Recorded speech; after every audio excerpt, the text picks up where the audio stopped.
আমি নামাজে যাই, আপনি আসেন। সবাইকে জুম্মা মোবারক। চলেন আমরা সবাই নামাজে যাই। খালা কত ভালো দেখেন, খালা এক ওয়াক্ত নামাজও মিস দেয় না। কত ভালো চিন্তা করেন। কারণ খালা সব নামাজ পড়ে টিকটকে। খালার জন্য একটা লাইন, বাকি 6 দিন করে নাচানাচি, শুক্রবার আসলে হয়ে যায় দামাতি। বাহ বাহ, এটারই বলে কন্টেন্ট। ওয়েলকাম ইউটিউববাসী, আমি তোমাদের ভালোবাসি। রোস্টিং করতে ভালো লাগে খুবই, দেরি কিসের, এখনই শুরু করি। কনফার্ম জান্নাতি পার্ট 2।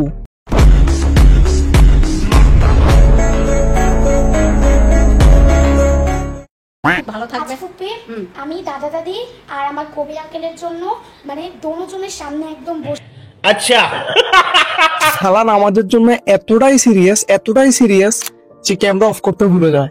অনেক সিরিয়াস টিকটক করার জন্য।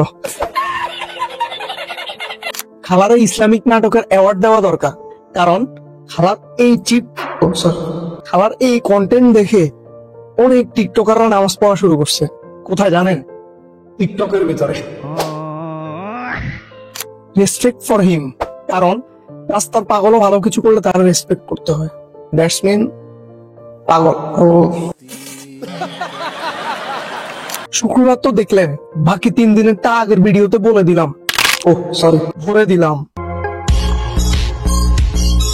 হিজাব পড়লে হয় না পবিত্র, টিকটকে হিজাব পরা নারীর হয় না ভালো চরিত্র। কেমন দিলাম? খালা চায়টা কি এটাও বুঝি না। খালার কিছু নাই অভাব, ওলাদের সাথে নাচা খালার স্বভাব। এই মহিলাগুলোর যদি লজ্জা শরম থাকে তাহলে কি এগুলা করতো? আসলে লজ্জা শরম না থাকলে এগুলাই করে। ওহ সরি, ভুল জায়গায় ভুল কমেন্ট। আরে এরা টিকটকার, টিকটকে নিজেদের বিক্রি করার সময় লজ্জা শরম একসাথে বিক্রি করে দেয়। এরাই হচ্ছে মূলত টিকটকার।